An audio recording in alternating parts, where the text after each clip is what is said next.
जब पिछले चुनाव होते थे तो हम लोग का मुकाबला भारतीय जनता पार्टी के सांसद संतोष गंगवार जी से होता था और इस बार जब हम लोग का मुकाबला हुआ है, एक पूर्व सांसद का मुकाबला एक हारे हुए विधायक से हुआ है। शीशगढ़ की बात करें तो वहां हमारे वर्तमान चेयरमैन हाजी गुड्डू को थाने में बैठा लिया गया, 12-1 बजे के बाद छोड़ा है। तो कहने का मतलब ये है, भारतीय जनता पार्टी को ये डर था कि पोलिंग परसेंटेज बढ़ने से हम लोग हार ना जाएं, वहाँ पोलिंग परसेंटेज कम करवाने का काम भारतीय जनता पार्टी ने किया। हमें तो इस बात की खुशी है कि समाजवादी पार्टी के प्रत्याशी के आगे प्रधानमंत्री को बरेली में 2-2 बार आना पड़ा और मुख्यमंत्री को 3-3 दौरे करने पड़े और राजनाथ सिंह और अमित शाह के कितने दौरे हुए। तो घबरा के ही तो भारतीय जनता पार्टी के इतने नेता उत्तर प्रदेश के बरेली में आ रहे हैं। जब जनता मौन धारण करके वोटिंग करने लगे, जनता में उत्साह खत्म हो जाए, तो आप ये समझ लीजिए जनता सरकार को बदलना चाह रही है। हम लोगों ने भी अपने कार्यकर्ताओं से आह्वान कर दिया है कि वोटिंग काउंटिंग वाले दिन भारी संख्या में काउंटिंग स्थल पर रहें, जिससे कि किसी भी प्रकार की कोई बेईमानी और कोई गुंडागर्दी भारतीय जनता पार्टी की सरकार ना कर सके। 17 में जब हम लोग चुनाव में उतरे तब हमको ये उम्मीद नहीं थी कि हमारी सरकार जा रही है। तो इसी प्रकार से भारतीय जनता पार्टी के हमारे जो मित्र साथी लोग हैं, उनको इस बात का आभास नहीं है कि भारतीय जनता पार्टी जमीन खिसक चुकी है। बहुत ज़्यादा तो लीड नहीं कह सकते, मगर हाँ, जीत का अंतर जो है करीब 50,000 तो होना चाहिए।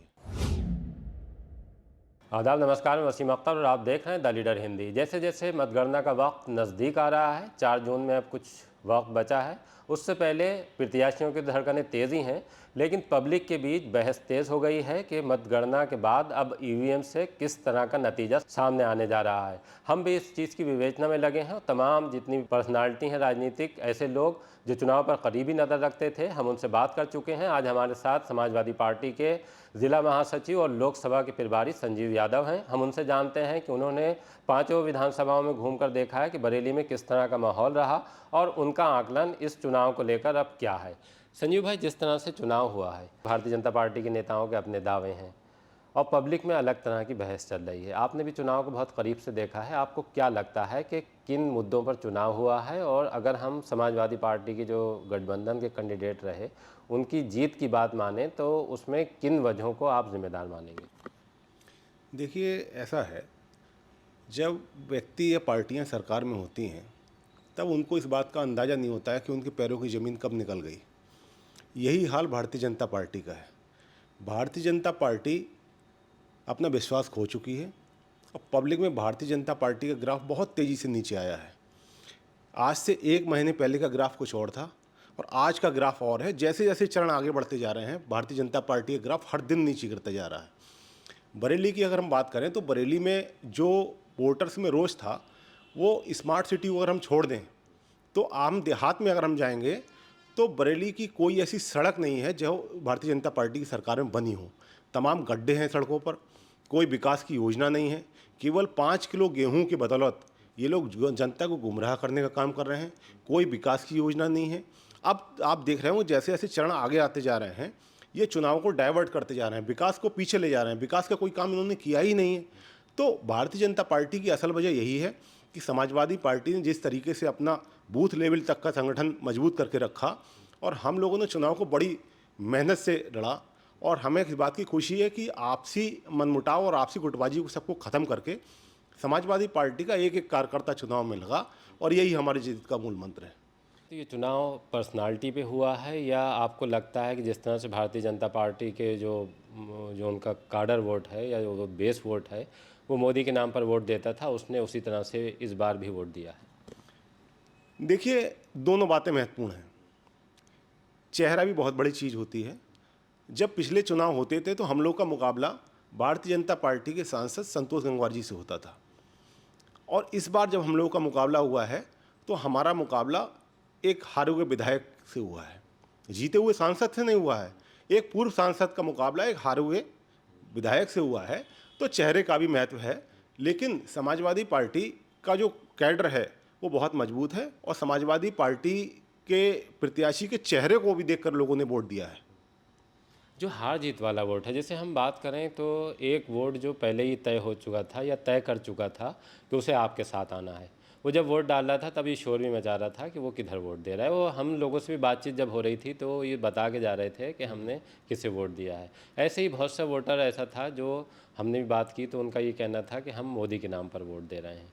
अब अगर हम जैसे मान के चलें कि आप किस आधार पर जीत मान रहे हैं अपनी? देखिए ऐसा है, जब जनता मौन धारण करके वोटिंग करने लगे, जनता में उत्साह खत्म हो जाए, तो आप ये समझ लीजिए जनता सरकार को बदलना चाह रही है। और यही हम लोगों ने ऑब्जर्वेशन इस चुनाव में करा। समाजवादी पार्टी का वोटर तो अपने उत्साहित होकर वोटिंग कर रहा था।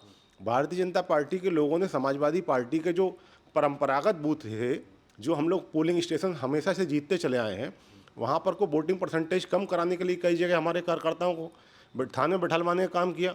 जैसे देवरनिया की हम बात करें तो देवरनिया में हमारे पूर्व विधानसभा अध्यक्ष रहे हैं और इस बार सभासद भी एक जीता है, तो हमारे 6 लोगों को देवरनिया थाने में रात से बिठा लिया गया, केवल इसलिए कि वो प्रभावशाली लोग थे, वो वोट परसेंटेज को बढ़ा सकते थे। हम शीशगढ़ की बात करें तो वहाँ हमारे वर्तमान चेयरमैन हाजी गुड्डू को थाने में बिठा लिया गया, 12-1 बजे के बाद छोड़ा है। तो कहने का मतलब ये है कि जो हमारे परंपरागत वोट वाले पोलिंग स्टेशन थे, भारतीय जनता पार्टी को ये डर था कि पोलिंग परसेंटेज बढ़ने से हम लोग हार ना जाएं, वहाँ पोलिंग परसेंटेज कम करवाने का काम भारतीय जनता पार्टी ने किया। लेकिन मुझे खुशी इस बात की है कि भारतीय जनता पार्टी के खिलाफ जनता माहौल बना चुकी थी, जनता मन में था और सब लोगों ने भारतीय जनता पार्टी के खिलाफ प्रवीण सिंह आर्यन जी को वोट देने का काम किया। शहर और कैंट विधानसभा, उसमें भारतीय जनता पार्टी बहुत मजबूत रहती है। जैसे अगर हम लोकसभा की बात कर लें, फिर विधानसभा की बात कर लें और फिर महापौर के चुनाव की बात कर लें, तो इस बार कुछ उम्मीद ये लग रही है कि शहर और कैंट आपके हिसाब से कुछ परिवर्तन होने जा रहा है इस पर भी? देखिए ऐसा है, जब हम लोग शहर विधानसभा और कैंट विधानसभा की बात करते हैं तो इस बार हम लोगों के पास प्रवीण सिंह आर्यन जी का चेहरा लोकसभा प्रत्याशी के रूप में रहा है और उनकी पत्नी सुप्रिया आर्यन जी यहाँ से मेयर भी रह चुकी हैं। तो जाना हुआ चेहरा है, हर वार्ड मोहल्ला गली उनकी पहचानी हुई है, विकास कार्य उन्होंने शहर में कराए हैं और हम लोगों का जो संगठन है उसने भी बहुत मजबूती से चुनाव लड़ाया। तो इस वजह से इस बार हम लोग शहर और कैंट दोनों विधानसभाओं में जीत कर जा रहे हैं। लेकिन जिस बिरादरी से प्रवीण सिंह आर्यन आते हैं, वैश्य बिरादरी, उसके बारे में ये कहा जाता है बरेली में कि वो भारतीय जनता पार्टी को बहुत कमिटेड होने के बाद वोट करती है। नहीं, ऐसा नहीं है। मुझे विश्वास है कि हमारे जो वैश्य मतदाता हैं उन्होंने भी हमको भरपूर वोट दिया है, हमारे कायस्थ मतदाता हैं उन लोगों ने भरपूर वोट दिया है, ब्राह्मण हों चाहे बैकवर्ड के हमारे मतदाता हों, हर वर्ग के लोगों ने प्रवीण सिंह आर्यन जी को वोट करने का काम किया है और यही हमारी जीत का बरेली की जो दोनों सीटें हैं शहर और कैंट की, यही आधार है। एक चीज़ देखने में आई, जिस तरह से अगर मैं इससे बरेली की दूसरी लोकसभा जो है आंवला है, वहाँ पर जो आपके कैंडिडेट थे नीरज मौर्य, उनको लेकर उनकी बिरादरी में चुनाव से बहुत पहले उत्साह दिखाई दे रहा था। बहुत से लोगों ने वहाँ खुलकर ये कहना शुरू कर दिया था कि हम उनके फेवर में जाकर वोट करेंगे और यही वजह थी कि बीजेपी में एक बेचैनी दिख रही थी और इस बड़ी कास्ट को मनाने के लिए बरेली तक से लोग वहाँ जाके मेहनत कर रहे थे। वैसा माहौल जैसा वहाँ बना आंवला में, वैसा बरेली में नहीं दिखाई दिया। देखिए आंवला लोकसभा की बात करें तो आंवला लोकसभा समाजवादी पार्टी की लोकसभा रही है, वहाँ से 2 बार हमारे एमपी भी रहे हैं और इस बार जो हमारे नीरज मौर्य जी को वहाँ से प्रत्याशी बनाया गया, एक बहुत मजबूत नाम है, पूर्व विधायक हैं नीरज मौर्य जी, 2 बार के विधायक हैं और हर बिरादरी में अपने नेता को आगे बढ़ाने की चाह रहती है और जब भी मौका मिलता है तो वो उस पर काम करने का काम करती है। इस बार मौर्य बिरादरी के अलावा हम लोग को ठाकुर मतदाता, हम लोग को बैकवर्ड की सारी कौमें बहुत बड़ी संख्या में मिली हैं और हमारा परंपरागत वोट जो है वो भी हम लोग को परंपरागत रूप से मिला है और यही हमारे जीत का आधार है। मेरा सवाल ये था ना कि वहाँ शोर मच रहा था कि हम समाजवादी पार्टी की तरफ जा रहे हैं, कैंडिडेट की अपनी बिरादरी के नाम पर जा रहे हैं, वैसा शोर बरेली में क्यों नहीं सुनाई दिया? देखिए ऐसा ना, अगर हम नीरज मौर्य की बात करें तो उनकी बिरादरी का वोट हर विधानसभा क्षेत्र में है, चाहे वो हम दातागंज की बात करें, शेखुपुर की बात करें और चाहे फरीदपुर, बिथरी और आंवला, 5 विधानसभा में उनकी बिरादरी का वोट है। अगर हम शहर लोकसभा की बात करेंगे तो यहाँ पे जो हमारे वैश्य मतदाता हैं वो शहर और कैंट में ही अधिकांश रूप से रहते हैं, बाकी कस्बों में फतेहगंज पश्चिमी और रिठौरा वगैरह में भी, नवाबगंज में भी कुछ हमारे मतदाता हैं, तो उस तादाद में नहीं है कि वो अपनी बिरादरी के लिए वोट डालने की आवाज़ इतनी बुलंद कर सकें कि हमारी पूरी बिरादरी एक साथ हो जा रही है।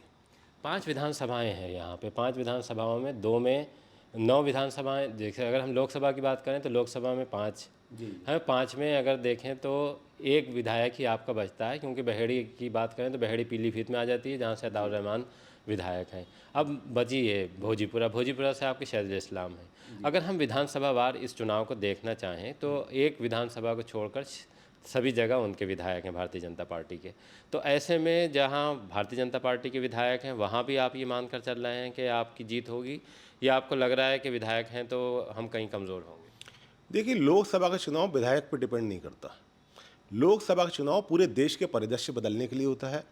हम जिन मुद्दों को देश में देखना चाहते हैं, चाहे वो बेरोजगारी की बात हो, बेरोजगारी देश में चरम पर है। आपने देश को 140 करोड़ के देश में 80 करोड़ लोग आप कह रहे हैं कि हम अन्न दे रहे हैं, उनको अनाज दे रहे हैं। तो एक विकसित राष्ट्र को आपने 80 करोड़ लोगों को आप अनाज देकर संतुष्ट करने का काम कर रहे हैं, तो जनता ये बात समझ रही है ना कि आप प्रलोभन देकर काम करना चाह रहे हैं। तो सरकार के खिलाफ वोट पड़ता है, विधायकों का इसमें बहुत ज़्यादा रोल नहीं होता है। और पूरे देश में मैंने देखा है कि सरकार के खिलाफ वोट पड़ रहा है। अब लोग मोदी के चेहरे को पसंद नहीं कर रहे हैं।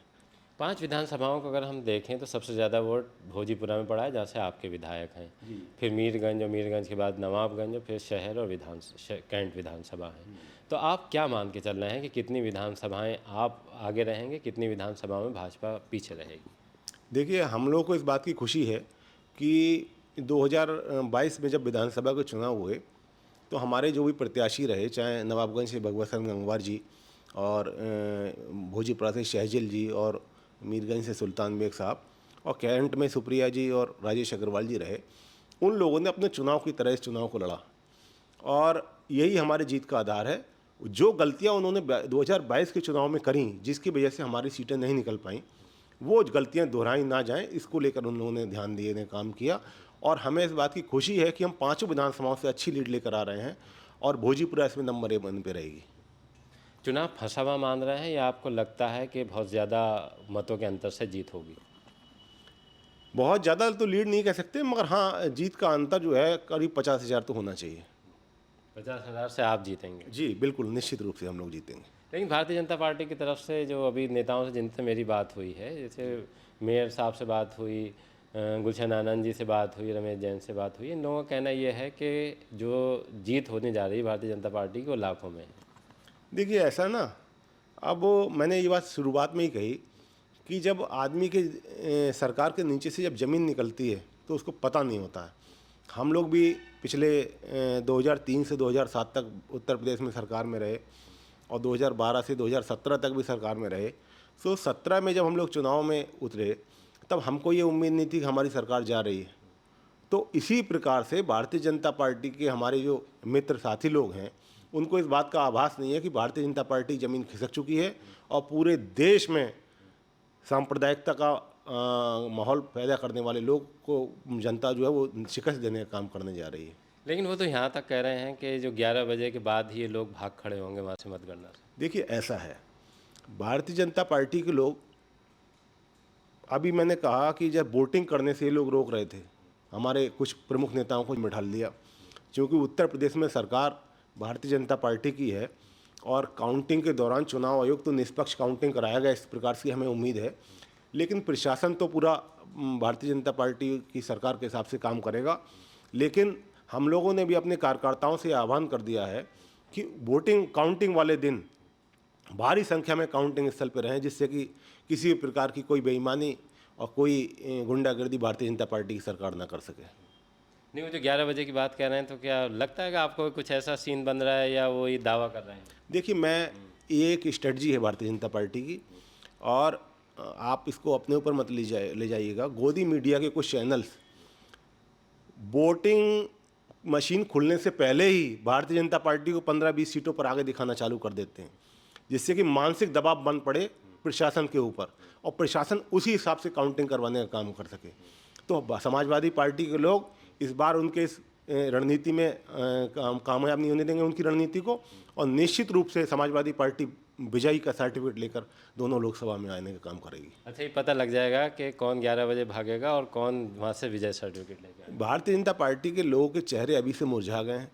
हमें तो इस बात की खुशी है कि समाजवादी पार्टी के प्रत्याशी के आगे प्रधानमंत्री को बरेली में 2-2 बार आना पड़ा, और मुख्यमंत्री को 3-3 दौरे करने पड़े। तो और राजनाथ सिंह और अमित शाह के कितने दौरे हुए। तो घबरा के ही तो भारतीय जनता पार्टी के इतने नेता उत्तर प्रदेश के बरेली में आ रहे हैं कि उनको ये मालूम पड़ गया है कि समाजवादी पार्टी मंडल की सारी सीटें जीतने जा रही है। इससे घबरा कर भारतीय जनता पार्टी के लोग बरेली में सबसे ज़्यादा दौरे लगा रहे हैं।